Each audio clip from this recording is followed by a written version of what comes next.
is about like the 12th time of attempting to make a new video of this car. And hopefully this one actually turns into something. As you can see, I have a seat in the car. Sick. So I just put this thing in just to start on a good note for the day.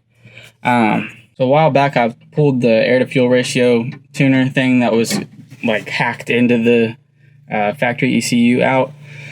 And I threw the Megasquirt ECU in the car. The car ran great, awesome, perfect.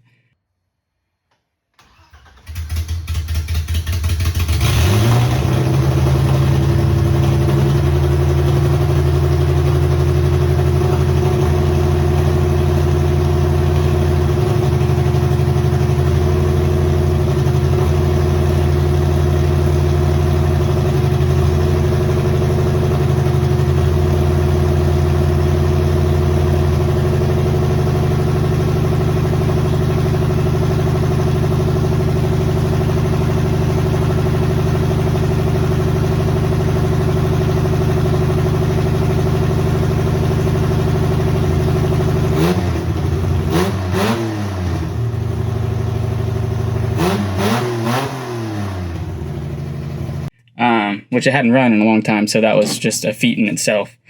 And I guess about 2 weeks ago, couldn't get a start, ran the fuel pump directly to the battery to a relay to run it on a switch just to see if, because the fuel pump wasn't kicking on, and me being me didn't pay attention to the dash and that it wasn't reading any RPMs, so that would have told me right away that the crank sensor wasn't reading anything.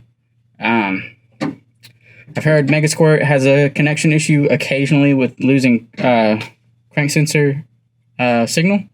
So I looked at it a little bit. It's not a OE sensor, so I got a very expensive OE sensor to throw into it and see if we get anywhere today. Because my goal today is to drive this car up and down the driveway at least twice. And hopefully the car does not kill itself. Hasn't moved on its own power in a year, over almost 2 years now. So, yeah, since the last video, a lot has changed. I don't even remember what the last video was about on this car, honestly. I think it was cutting up the car. But, as you can see, not much has changed. It's got the body kit on it. Actually, no, it doesn't. It did have the body kit on it. Ignore. But it does have a full set of wheels. So, RPF 1s all the way around, super meaty, 255s up front, 285s in the back on a 10.5, that's a 9.5, 1-inch adapter spacers, gross, but had to be done. Here's the seat inside the car. It is on a Sparco planted seat brace, just mounted directly, and it's honestly like the perfect driving position. I don't even need anything else, don't need sliders. Here's the really ghetto relay and switch setup for the fuel pump. But anyways, I'll probably have to yank that off and run it to the fan, which is an electric fan. But since I decided I wanted to be cool, I bought this so I can run my LED lights that I have, or like light pods, fan, fuel pump, have this run as a switch to the factory starter relay. I don't know. I can use it for a lot of stuff. There's too many switches for me to handle doing everything that I need to. Have these cool things from Tangent Industries. They're pretty cool. Intake ducts. I'll probably modify them. I'm gonna have light pods behind it. The shop is an absolute disaster because of me right now, but who gives a shit? I don't care. I just want this thing to run. I need it to run. I need it to move. I need to go to the shop in Dallas so I can actually like see it every day, because this is 2 hours away from where I live now. So I don't get to work on it as much as I'd like to. And it's hot. So I'd rather work on it in an AC shop. But today, hopefully it moves. So I know it's been a long time since I've done a video of this, and there's a lot that has changed. But if you like this car, please subscribe. I mean, it's worth it. I will have a lot more frequent content of it now, since that's my job. That's what I do for a living. But I can't do it when it's not anywhere near me. So, This is also new, SLR camber caster plate adjusters. I gotta ditch these and go back to the ones that are the factory camber plates for the Broadways, because I have absolutely no camber whatsoever. As you can see, it is almost a degree of positive camber, which is disgusting. But I have SLR lower control arm brackets.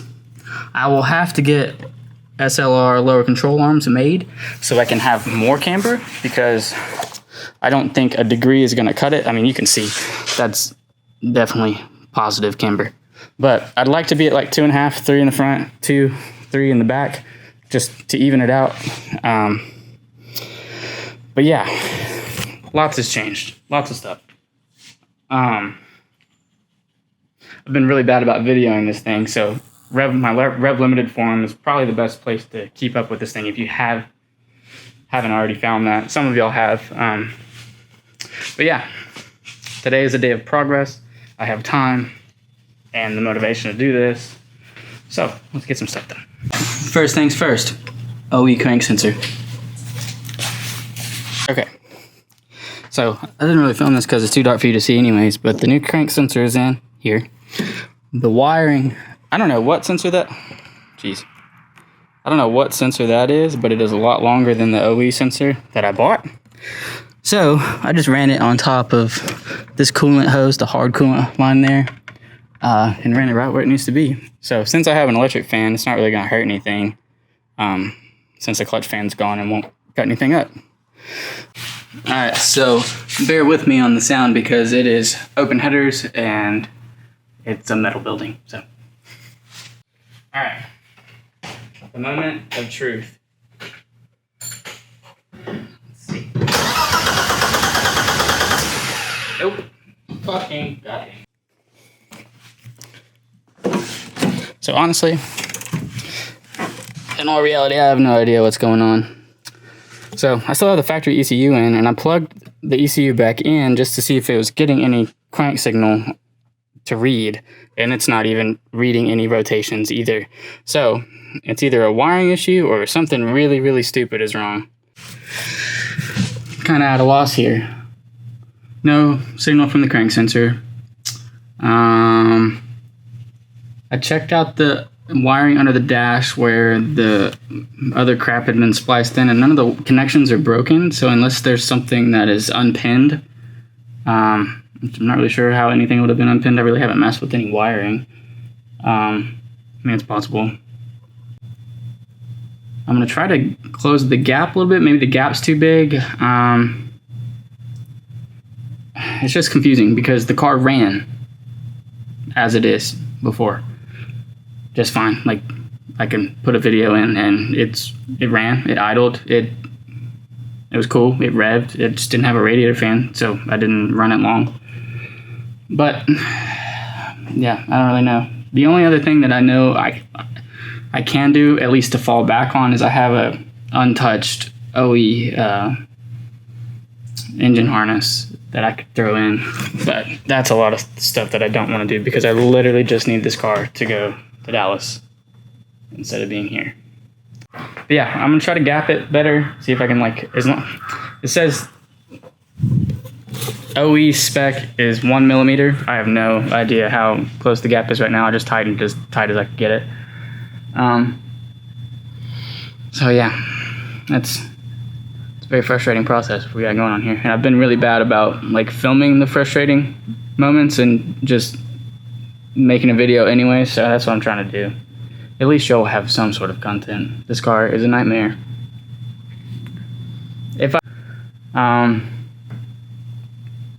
But yeah, it's annoying because I daily drove this car for 9 months, and then it decided to kill itself. So here we are. Very extreme way of making this car run again. Dun, da, da, da. I don't freaking know.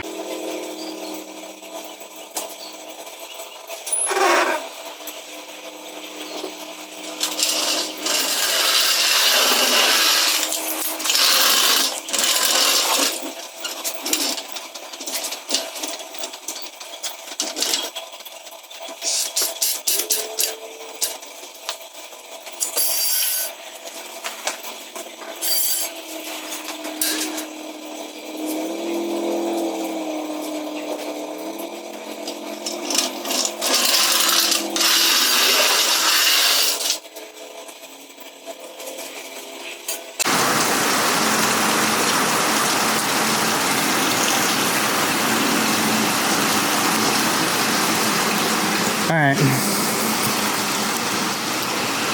Things are not going very well. Still. It's pouring outside, which is awesome. Loved it. It dropped like 20 degrees. But I can't figure this out. And that's really frustrating. So, I can't set that there. So the whole plan was to be able to drive this thing up and down the driveway today with just doing the crank sensor. That's all I needed to do. But it's not it. Kind of ruled out the ECU issue, I think, unless both ECUs are for some reason not reading crank signal, which the Mega Squirt could have lost or needs the sensitivity raised, which I've heard of. And then that the Motronic is a bad DME. It would definitely be my luck if they were both bad. But who freaking knows? At this point, all I can think to do is, without a multimeter, because I don't have a multimeter because I forget one every time I come out here. And the nearest parts store is 40 minutes from here. So I'm not going to the parts store to just go there and come back. But yeah, the only thing I can think to do is replace the main relay that controls the DME or ECU. Yeah, I am at a loss, and if anybody has ever dealt with this before, some insight would be great, because I have no freaking clue what to do. Fuel, not the issue. I can control that with a switch. I have been controlling it with a switch. But yeah, I don't know. I figured it was just the crank sensor because it would make sense, or it would line up with like the issue I used to have when I was driving the car, which is why I rewired the fuel pump anyways at one point. It makes sense that the crank sensor was losing signal and I would have my fuel cut issue, which I thought I was having, which wasn't fuel cut, I'm assuming, and was just losing crank signal, and it would stall, basically. It'd pretty much face plant and hit like a false limiter at probably like 5,500 RPMs. And the ECU was tuned or chipped to hit at least 7,000, and it would rev all the way out to 7,000 after I let it like face plant and nearly eat the steering wheel each time. Because I would get on an entrance ramp every morning driving this to work, and I'd run through the gears because there's nobody there, and each time I'd hit mainly in third gear, be in third gear, and then just bam, and that was that every time. Who knows? I really don't know what to do. If anybody has any tips or suggestions, that would be awesome. But yeah, so I'll probably order the main relay from FCP this week. I could take the I could take the crank sensor and test and see if it's ohmed out, which it shouldn't be. If it is, I can get another one because I got it from FCP2. But that doesn't seem likely that I have two ohmed out crank sensors. So, I don't really know. It's a very long process. It's literally like, this is the last 10% of what I need to do all the cool stuff. I just need the car to run so I can pull it in and out of a shop. That's all I need. It's freaking dumb. Because then after that, I can work on doing the turbo setup. As long as I know that everything on this car as it sits works and functions as a car should function, then I'll start doing turbo stuff. I need to weld a whole bunch of stuff back together. I need to drop the rear subframe again, add in the camber and toe adjuster plates, seal up those gaps in the rear quarter, which I don't really know how I want to do that. There's a bunch of ways. Probably do it the easiest way I can and just do flat pieces instead of doing some crazy stuff that I don't have the tools or knowledge to do. I just want it to look nice. I want it to be functional. I don't want to like build out of my means, which I already have completely. So that's a bust.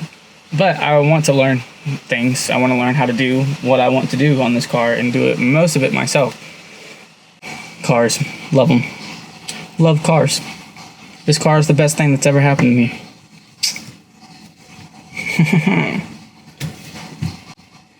I am excited, I will say. I have a seat now, and I can sit in the car and pretend it works like a child. It's been a long time since I've driven this thing, so I'm ready for that. Very excited for it, but also very antsy and very frustrated that it's not happening today. Don't know what to do, so I'll probably just put it on the ground, make the car roll so I can put it on the trailer. But yeah, anyways, this is probably the end of this video. There's not much else I can do that y'all should or would really care to see. So until next time, hopefully I will have another video for y'all soon that is way better and cooler and more exciting. But yeah, until then, I'll talk to y'all later.